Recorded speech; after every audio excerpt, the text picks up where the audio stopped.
bold moves by the British Parliament to enact legislation shutting African wildlife trophies out of that market have shaken Zimbabwean authorities, as fears mount that the country's major tourism plan may flop. Authorities told Zimbabwe Independent this week that they were worried that once the bill sails through, an ambitious tourism industry plan to grow sector revenue to $5 billion by 2025 would be thrown into jeopardy. Revenues into the hunting sector alone are projected to hit $9 million this year, from $3 million in 2022, driven by increasing arrivals in the aftermath of the pandemic.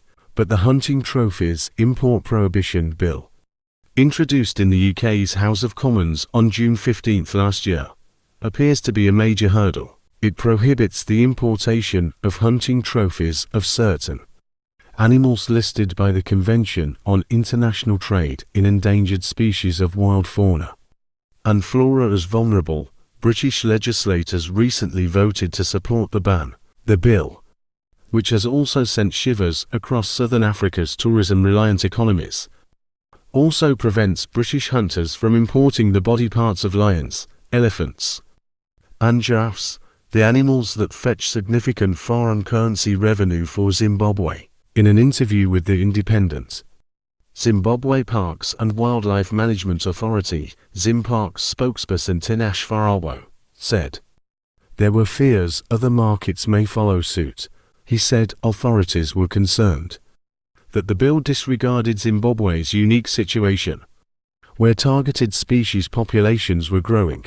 Zimbabwe has demonstrated that a well-managed trophy hunting system is an effective conservation tool, whose benefits also spill over to communities living with dangerous wildlife, Farawo said. Contrary to what some countries have been made to believe, our desire to trade in wildlife has never taken precedence over our responsibility to maintain the integrity of ecosystems. He said the ban had also disregarded the fact that Zimbabwe had in place a successful wildlife management system. It is important for our wildlife to have direct economic value to our local people beyond the non-consumptive tourism value chain. If the bill goes on to become law, it has a significant negative effect on Zimbabwe's foreign currency inflows and will certainly leave rural communities worse off. The United States has also been drafting similar legislation to ban the importation of endangered species to strengthen countries' conservation efforts.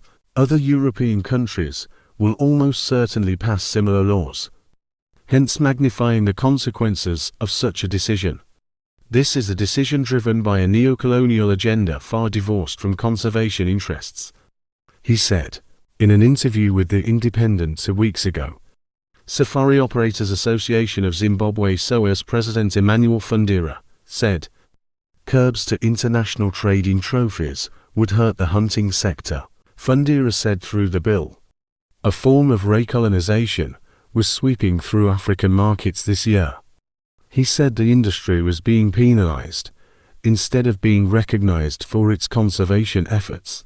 This year's trade is likely to be bolstered by firming demand from Russia, where oligarchs have been forced to scout for alternative hunting markets after being slapped with sanctions in multiple destinations since Moscow's conflict with Ukraine exploded last year.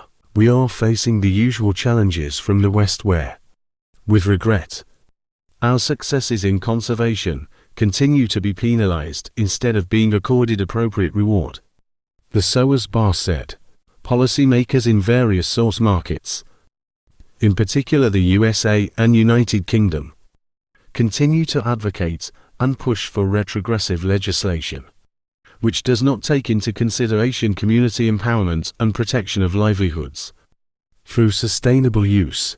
Simply put, it is a form of recolonization, Fundira, chief executive officer at a stock leisure group, said.